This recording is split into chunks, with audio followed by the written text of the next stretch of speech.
Superintendent Hawkrider if you wanted to provide some opening remarks, and then we will get started. Thanks, Ronnie. Welcome to you and a team of various staff members and community members who are joining us remotely for a very important update regarding our strategic plan. As the community may remember, I want to go take a walk down memory lane. Our school district is rich in strategic planning for many, many decades, and strategic plans in our district have resulted in facilities upgrades, instructional program opportunities, more rigorous and relevant programs and courses for students. And it was in very late 2016 that the Board of Education was ready to re-up our strategic plan. And what happened was our plan got sidelined when Indian Point announced that they were closing in January of 2017. That set off a series of other discussions in our district and in our community, but we knew that we had to revisit the idea of strategic planning to set a course for the next 3 to 5 years.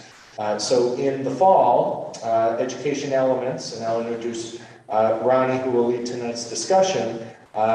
Ronnie and some of his counterparts in Education Elements led many meetings full of hours with hundreds of participants, whether it was live meetings in person or virtual meetings, and certainly hundreds of folks were able to participate and give us some feedback through various surveys throughout this process. So while we wanted to arrive at this point last month in May, we had to wait an additional month to make sure we had ample participation from folks who are going to be introduced shortly.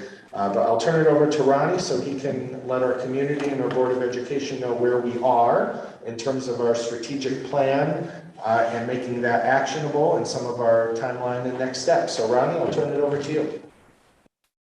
Awesome. Thank you so much. Just wanted to check, is the audio okay? Can you hear me fine? Yes, we can hear you. Awesome. First, thank you for that introduction. We're really grateful to be presenting one final time before we start to wrap up this process. And we're really grateful also to be joined by a diverse panel of representatives from this process that you'll have a chance to hear from this evening. By way of introductions, my name is Ronnie Banjarian. I am now closing out my second full school year working with Hendrik Hudson. And so I feel really grateful to be working alongside you all for such a long time, and then specifically over this past year. As you walk this journey, and we're able to walk alongside you. And I'm joined by my colleague, Dana Britt. Dana, if you wanted to come off mute and introduce yourself, and then I'll have all of our other co-facilitators come off mute one at a time and introduce themselves and their roles as well.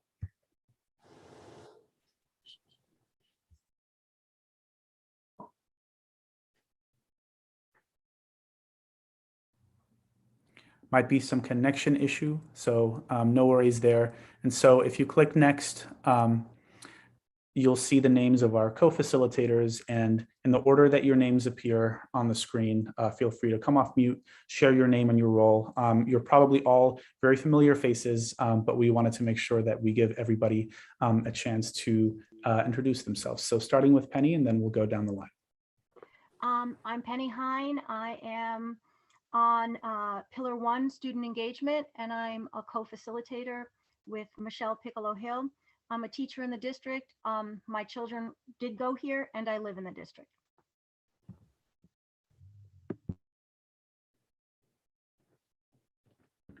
Michelle. Sorry, I can't tell the order. My name is Michelle Piccolo-Hill, and I'm a parent in the district. I'm also vice president of the PTA at the high school, and I will be vice president of PTA in Blue Mountain Middle School. I have 4 children in the district. My oldest is now entering her 2nd year in college, and then I'll have a senior, a sophomore, and a 6th grader.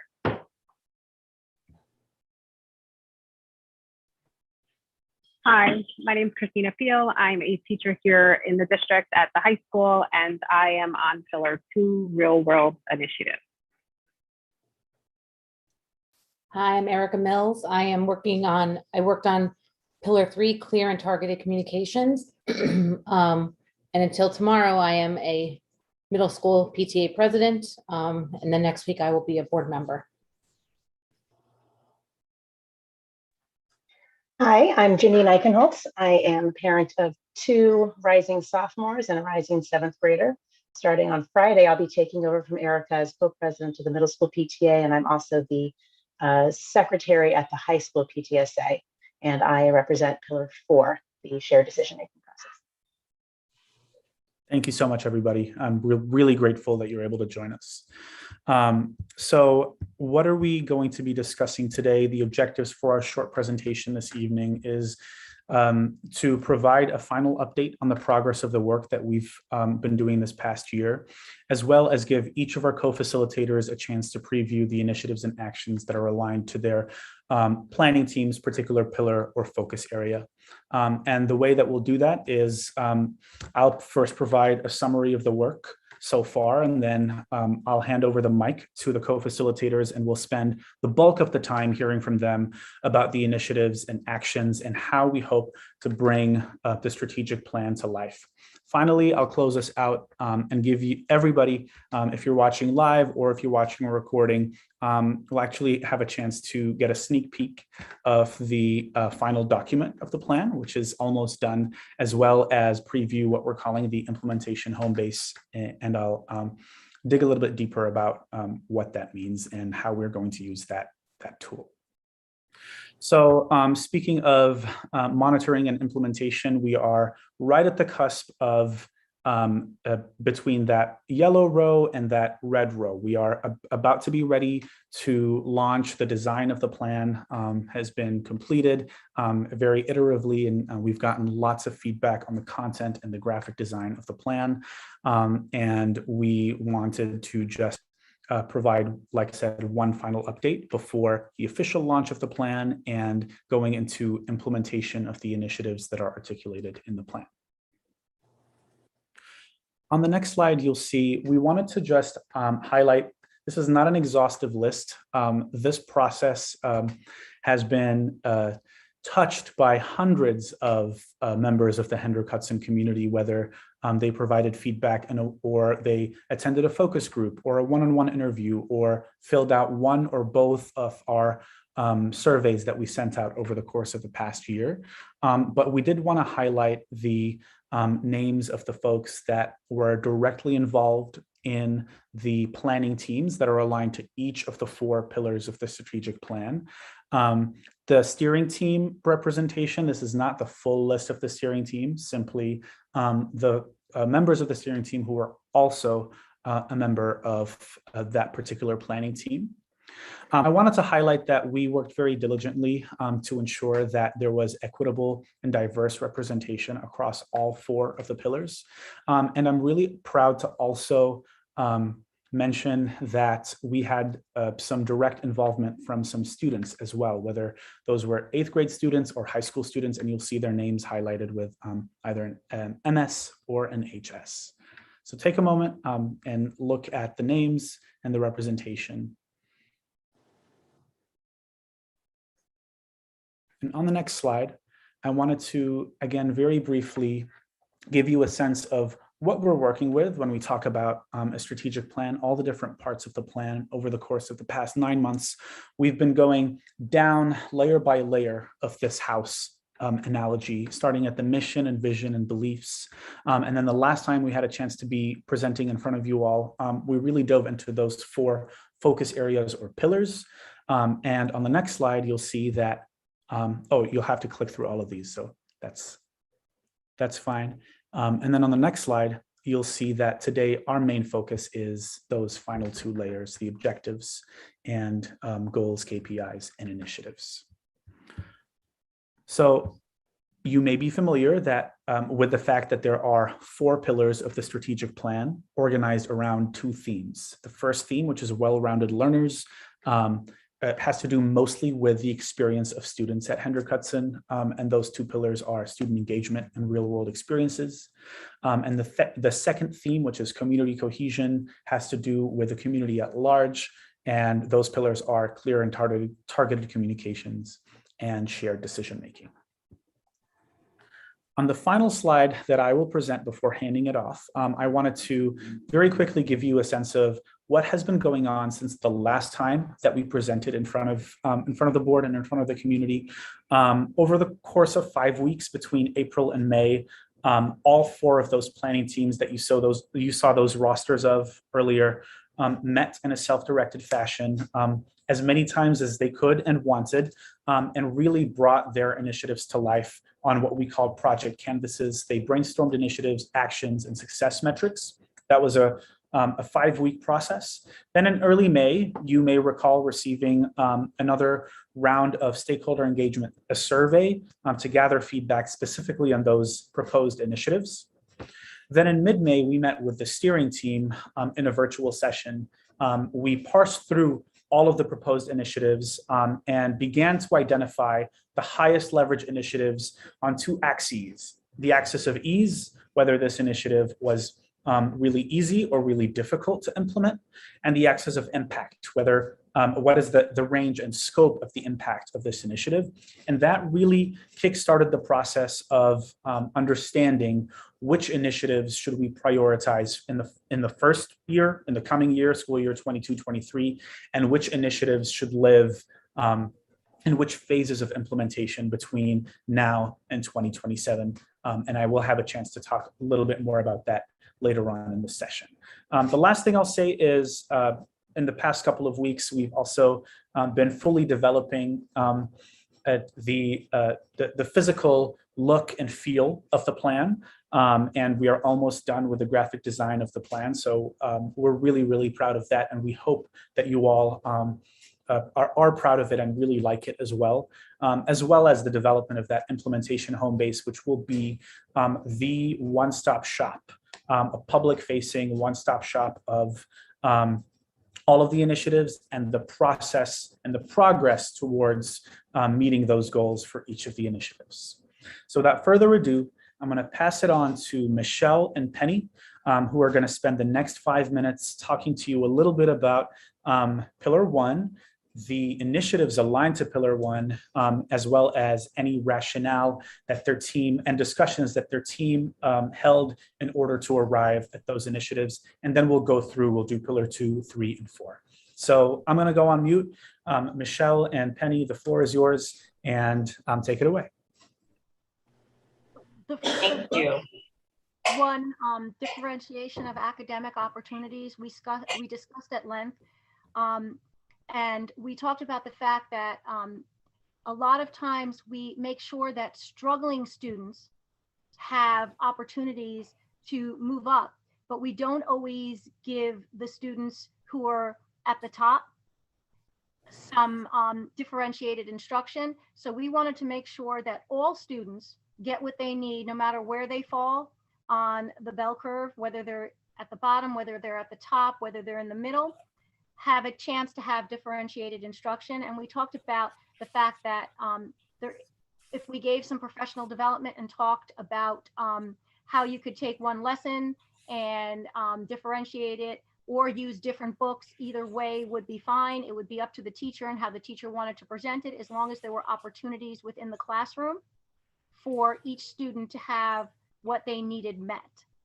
We also are very aware that there are certain benchmarks that the teachers and the schools must adhere to, just, benchmarks that the state requires. So basically, this is giving some autonomy to the teacher to say, you can tailor your lesson to these kids, no matter where they are and what they need, as long as you're meeting these benchmarks. And again, as Penny said, empowering them to do that was something that we talked a lot about, basically telling them that you have the support of the district and the support of the administration to do this and tailor the lesson. The next one we had was focusing on holistic growth, because when we were talking about how education is not just about an academic education when kids go into school. When children go into school, they are learning on all different fields. They are learning academically, socially, emotionally.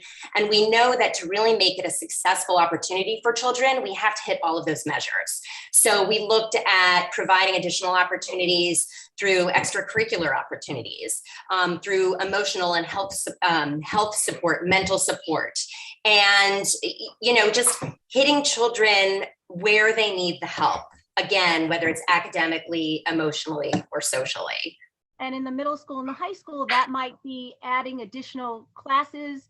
It might be opening classes up. It might be after school opportunities, as well as making sure the elementary school has changes in after school activities as well, because it's a little different in the classroom than it is in the middle school and the high school, where maybe there's some opportunities for students to choose classes that might be more of what they need as well. And part of that thinking is also that children are different. People are different. Our community has so much diversity, which gives us so much strength. And really targeting what a child needs. What my kids need is going to be different from Penny's kids and different from Erica's kids, so that can go the whole gamut, and hopefully trying to pull in and use facets of these children's lives to influence some of the lessons that the children have and some of the opportunities, some of the clubs that are available.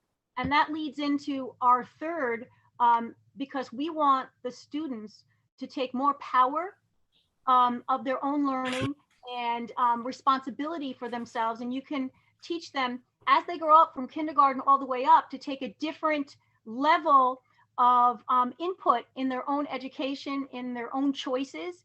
And we want to make sure that we give them independence and basically that it's an all-round experience, that they get to take part in advocating for themselves, which a lot of times they don't have.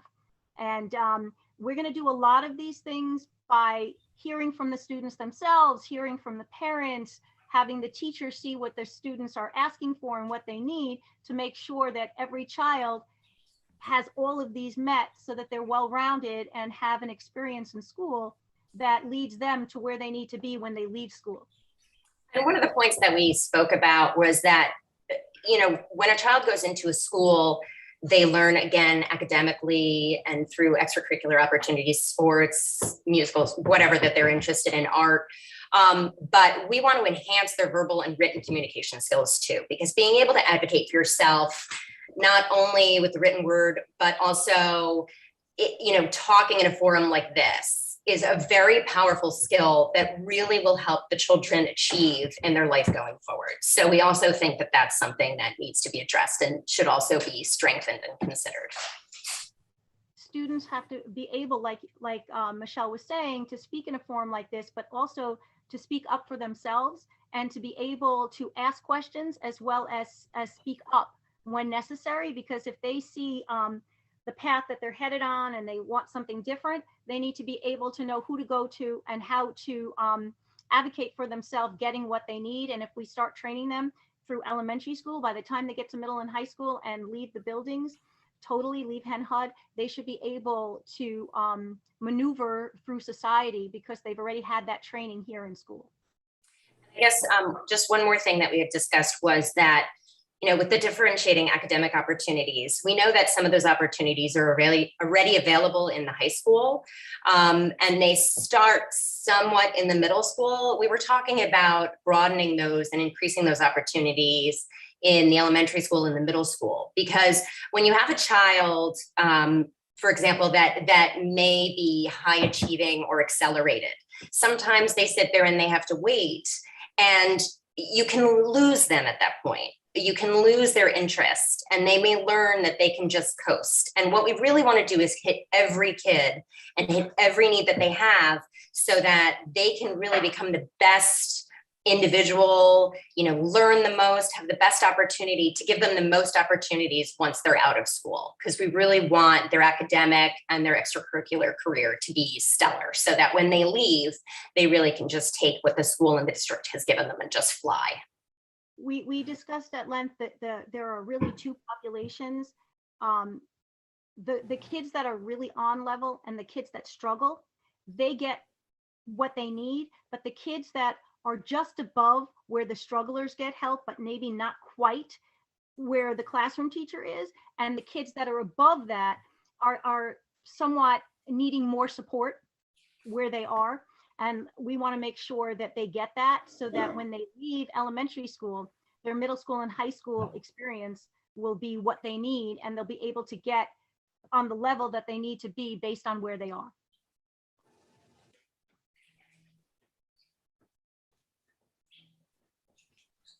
Thank you, Michelle and Penny. And I think we're ready to move on to Pillar 2 and hand the mic off to Christina. Hi, so I'm representing Pillar 2 today. Before I get into sort of each area, I did want to acknowledge all of the very honest feedback that we received from the faculty at the middle and at the high school. We had separate meetings there, and the students. It was really eye-opening, and we worked really diligently to make sure that all of those points and ideas and input that they gave us was woven throughout our initiatives.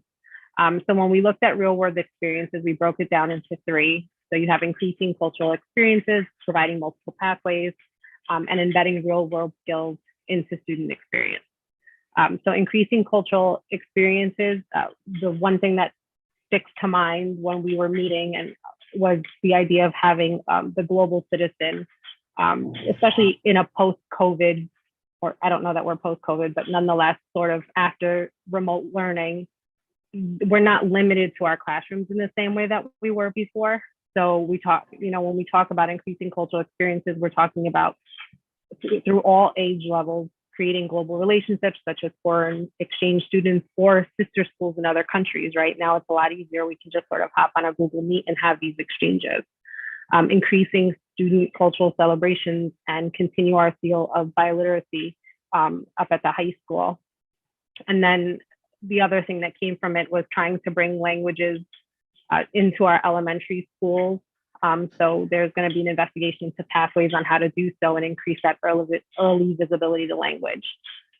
When we look at initiative 2, providing multiple pathways through learning opportunities and course offerings, we really spent a lot of time talking about, we have a very diverse population, and not everybody follows the typical path of or the typical proposed path in the past, whereas, you kind of go through school and then you have college, providing our students different avenues to get to their endpoint. For some students, it might be college. For some students, it might be work. Other students, it might be college and work, or some order of that. So one of the things we said is we'll provide increased opportunities for students to learn about these multiple pathways through summer opportunities, lunch career series. We talked at length about having an alumni engagement and almost a network of support like that, career days and fairs, job readiness, learning experiences, and trips. We talked about creating a database of resources and hobbies, again, going back to having that network, and kind of tapping into, we have such a talented staff here in the district, so tapping into the hobbies and diverse backgrounds that our staff come from, right? And creating that network, you'll be surprised what we have here. And you can say, oh, you can just, go and talk to Ms. Hines about this topic. She loves this, and creating that within our school community. And we want to expand on the career development and occupational studies, or CDOS, to interest students, revisiting existing programs and events with a current focus on college to include more, again, of that secondary pathway, and exploring the modifying of a schedule to allow for a sort of senior internship experience during the school year. The last part, the last initiative, embedding real world skills into the student experience. We talked about this K through 12. We felt like rather, when you're talking about real world experiences, sometimes it's really easy to get caught up in the secondary side of things, but we were very cognizant to include the full K to 12 experience. And the one thing that sticks out in my mind here is having, everyone having their toes in the sand. So giving everyone the experiences so that way, as they sort of continue on in their academic career, they have them to fall back on and say, oh, I tried that. I want to explore more on, or to help support some of the decisions that my colleagues in the previous pillar were just talking about. So the way we talked about doing this is continue to support the development of processes and spaces for students to experience entrepreneurship and business. We have there was quite a few ideas going on about like creating a school business in itself and having the students take part in all that. And some of these things did or do exist to some degree, right? As we're coming sort of out of that remote era and trying to put things in place that maybe either were or better upon those things. We will emphasize the importance of developing financial literacy within all students, expanding opportunities for students to research and speak publicly. So just like the previous pillar talked about, having opportunities to sort of speak in forums like these, and provide internship experiences, mentorships, and peer leadership. So those were what we came up with. The team itself met often, and we didn't want to lose anything, but we tried our best to fit everything into these three domains. When we first, it didn't look like this pretty document when we first did it, and kind of we kept moving things around and trying to see how we can group them together so that we had the maximum reach for all of our students. Thank you, Christina. For pillar 3, Erica, the floor is yours. Hi, everybody. I wanted to acknowledge everyone that worked on this with me. And we did speak to a lot of people, and we had student engagement as well. And it gave us a lot of insight moving forward. And the toughest part about this pillar and coming to identify the main initiatives was when you start to talk about communications, a lot of things that come up are tactical. And we're not here to identify how to fix everything. So we had to kind of think of it a little bit more broad. And one of the things we were tasked with here overall was to ensure that the district, that all stakeholders feel included, engaged, heard, and have the ability to access information and have a baseline of what they need to know to be an active participant in the community. And there's a lot of things that we're already doing and we've improved upon. We worked from that. So our first was initiative 3, we're calling this initiative 3A, was establishing a communications, public relations, and engagement function.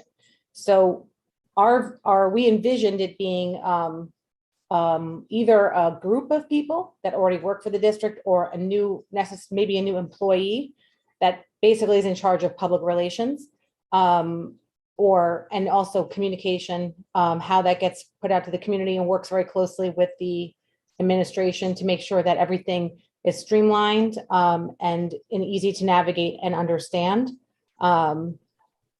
Develop a communications plan for stakeholders, and for, if that looks like, and a lot of the feedback we had gotten from the community was, we used to get this great calendar, we don't get that anymore. So we have to look at what's the best way to communicate across all channels with people that live, don't have kids in the buildings anymore, and also the people that are in the buildings.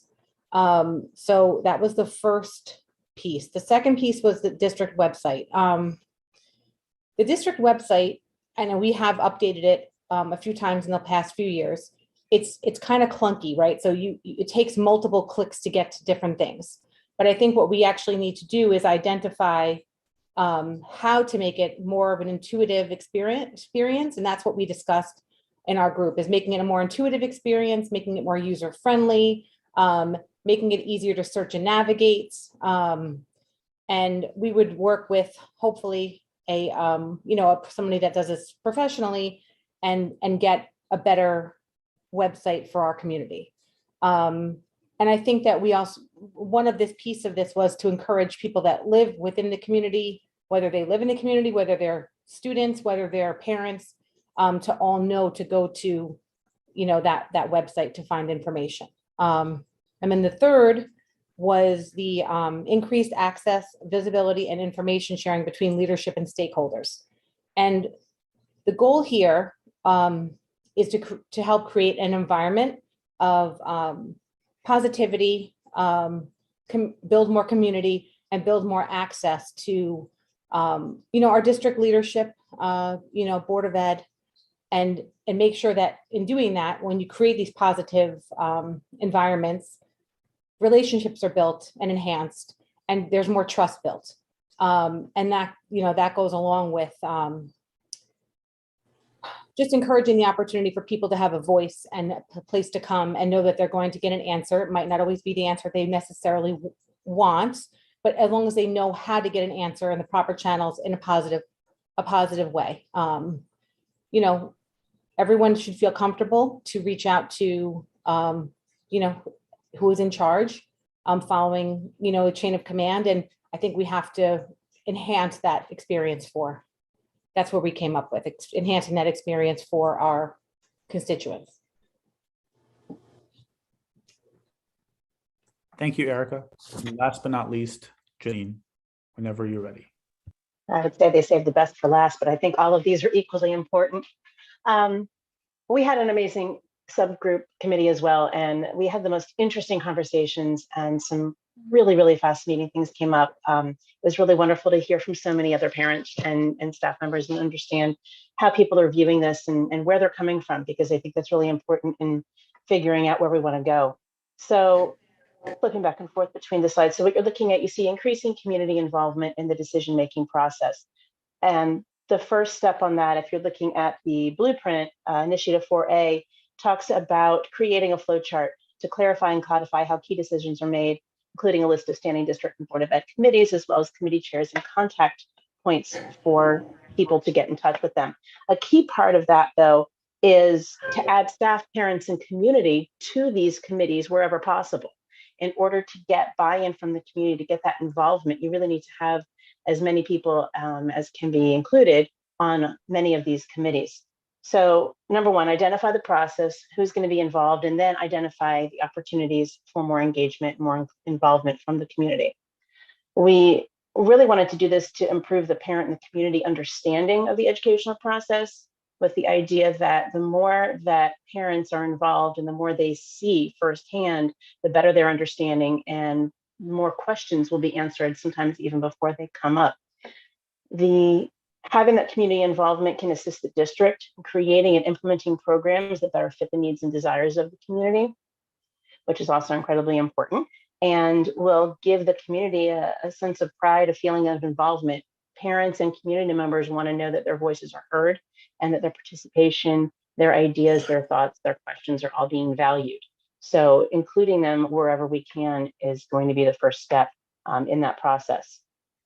See if there's anything else to add on that. And we feel that would just, the benefits on this will be huge. The second one, expanding opportunities to develop leadership competencies to better engage with stakeholders. Well, let's see. 4B, to explore opportunities for executive coaching, leadership competency development. To give community members more involvement will increase both the transparency, the collaboration, and the empowerment that we highlighted as values important to our community. It also will give our leaders real-time feedback to allow them to re-examine and adjust policies and other decisions, as well as mentioned before, creating and implementing programs that reflect the needs and desires of the community. This will also give more accountability and hopefully more responsiveness with our district leaders, which in turn will foster more trust and garner more support for district and board of ed initiatives.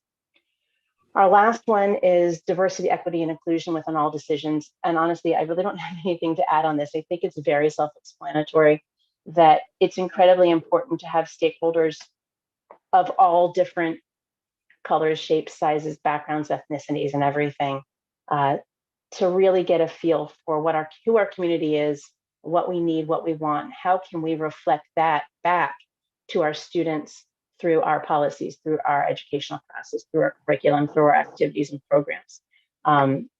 This was the one that I think we spent the most time just talking about, and it is fascinating. I think that there is so much there that we can really explore, and this is something that we felt would be incredibly beneficial to every single person in HenHUD.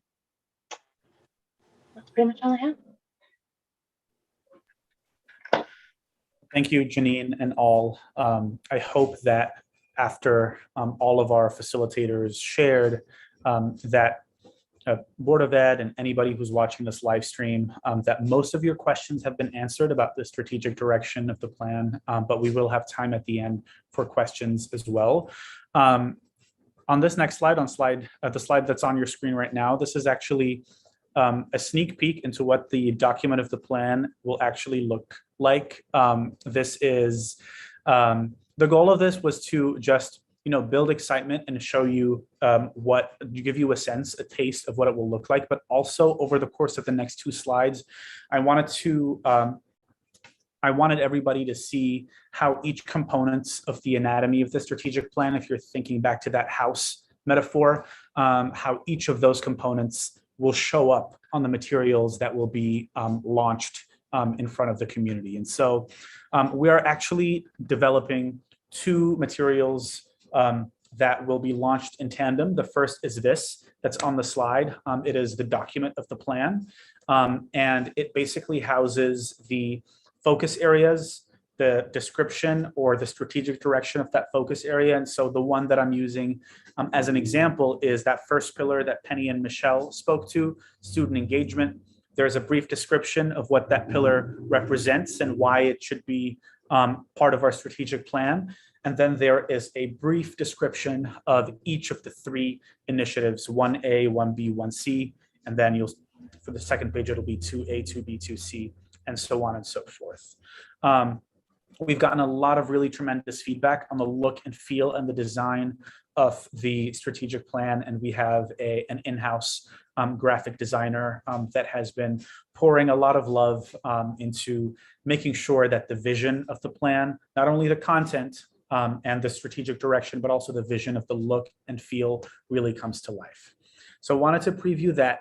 And then on the next slide, I wanted to preview a rough draft of what we're calling our implementation timeline and home base.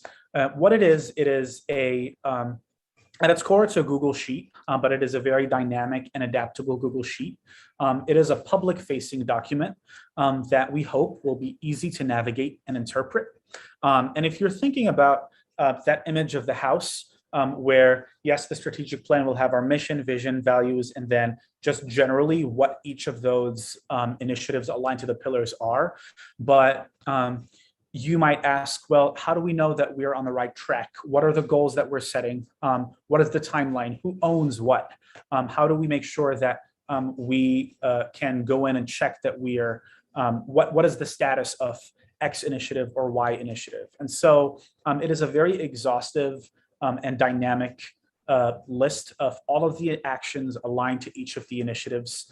And it'll be a space, like I said at the beginning, a one-stop shop for the public to come in and keep track of, hey, initiative 1B, these are the things aligned to, these are the actions that are going to help initiative 1B come to life.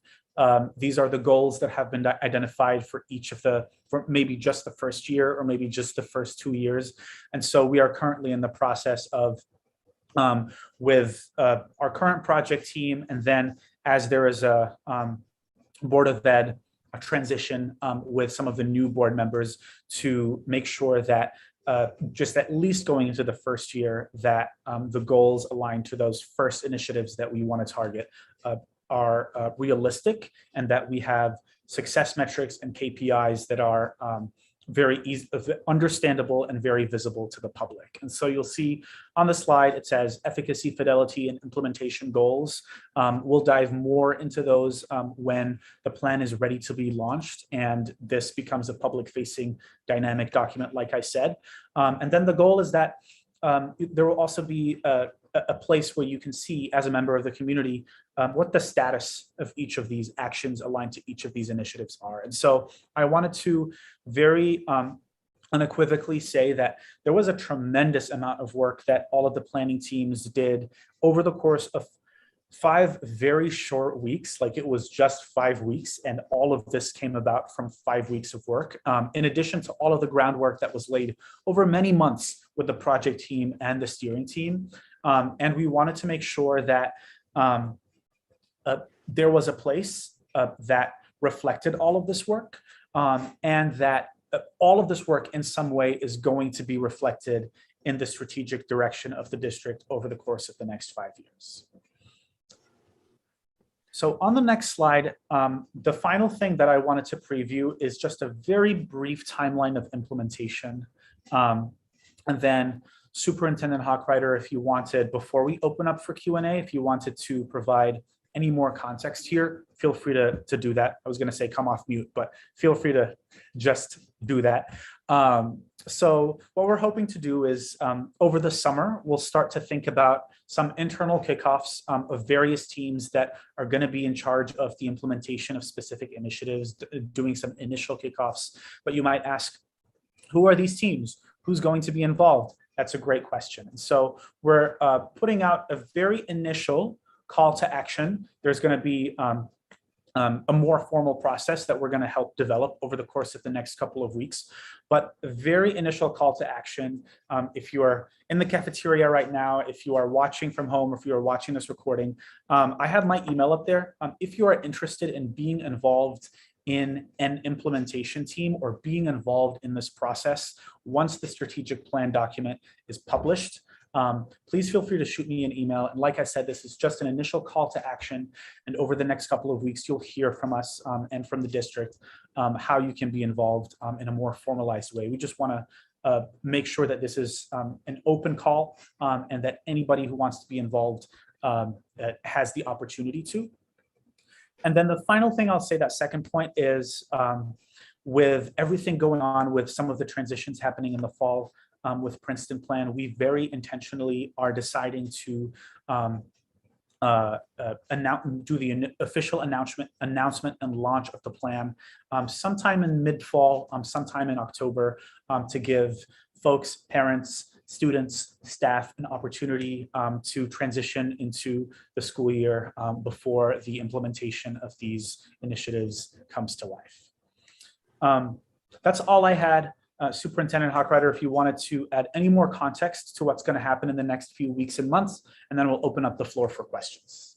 Yeah, we felt it was really important to not have a false start of kicking off the plan in either late August or September. Exactly what Ronnie said, given all the enormity of other district initiatives taking place, that we've got one shot to get this right. We'd rather wait until school is started and settled and some of the transition dust settles before we re-engage the community with launching this. It also gives us additional time, as Ronnie mentioned, in the summer to have a series of soft rollouts. One is going to be with the Board of Education, part of the retreat. Another will be with our administrative team later in the summer.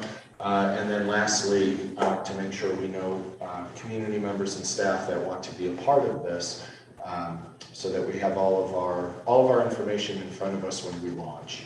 You know, the priority right now, if we fast forward in 10 weeks, obviously, all things considering the Princeton plan, as well as revisiting a lot of our safety and security protocols, not only in light of what has happened in Texas, but as we come off of and out of the pandemic and get back into what our school environment was before that. We have a lot of retraining and muscle memory to revisit. So we wanted to make sure we did a couple things very strategically and save the launch of the strategic plan until our community is more ready, and we believe that will happen in October.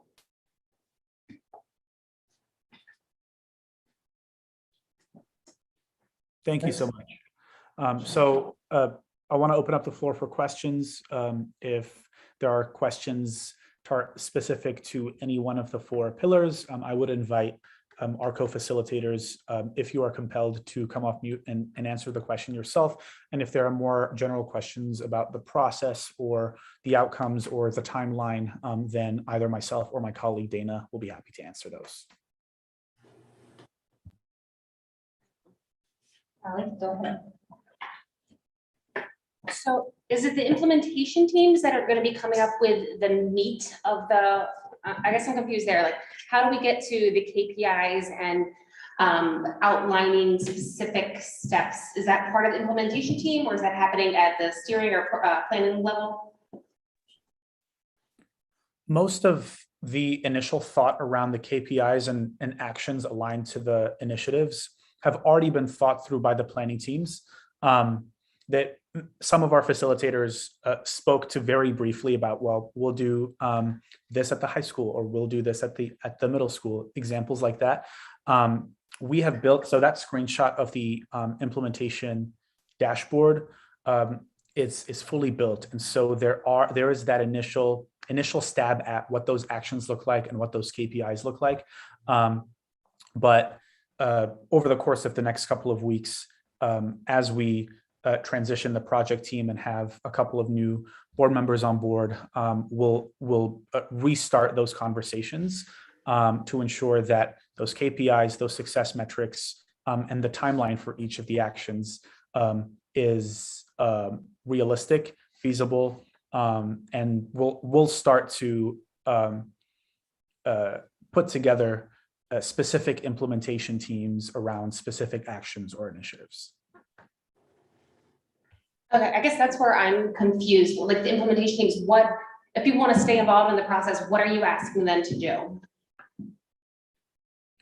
So if folks were involved in the planning in any of the teams this past year, they are welcome to be involved in the upcoming year in implementation. The implementation, it depends on the action or the initiative. If it's an action aligned to differentiating academic opportunities, then it might be a team of teachers or staff members that are thinking about and maybe perhaps putting together some relevant PD for their colleagues. If it's perhaps something to do with one of the shared decision-making initiatives, then that team will be coming up with ways to ensure that diversity, equity, and inclusion is embedded in all decision-making processes. And so, like I said, we didn't want to preview all those because we didn't want to give too much away, but there is a list of actions that already exists, and it may be the right list for that particular initiative. And there may be things that need to be adjusted. But there is a list of preliminary actions aligned to every single one of those initiatives that once we put together a team, those will be the actions that they will be tasked with. Okay, thanks. Yeah. So thanks for all the work that you did. I know it was a big effort.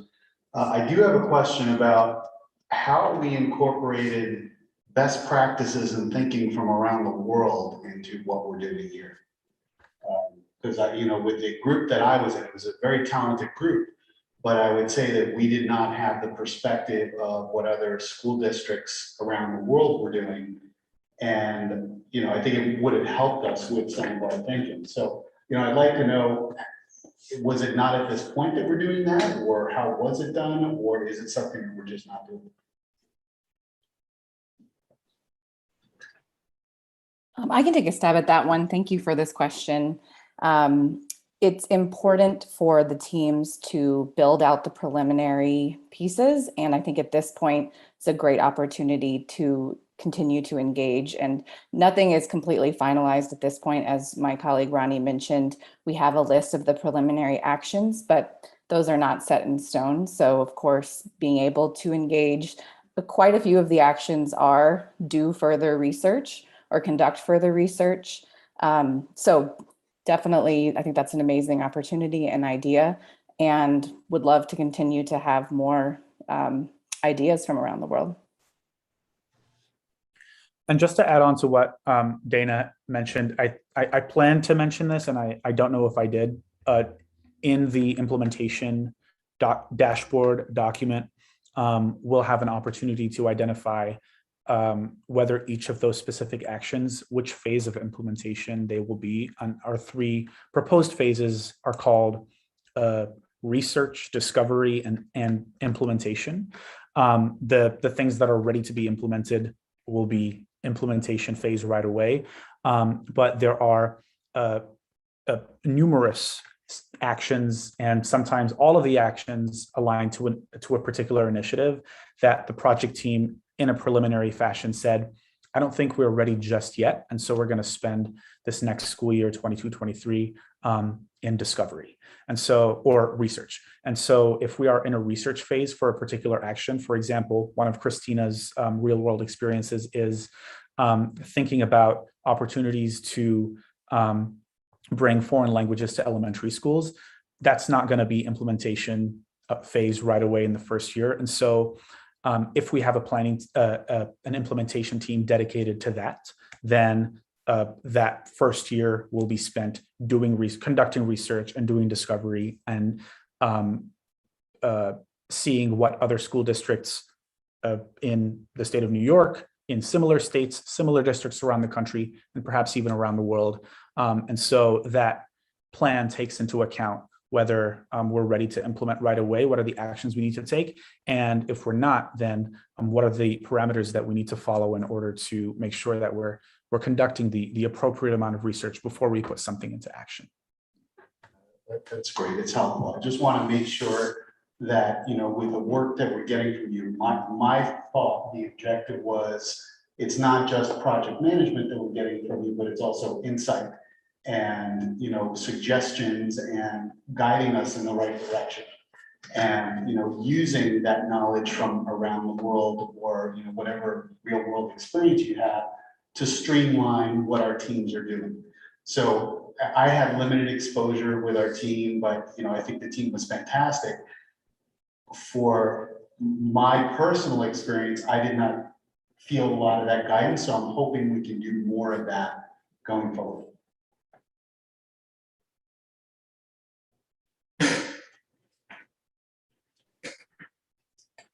Any other questions?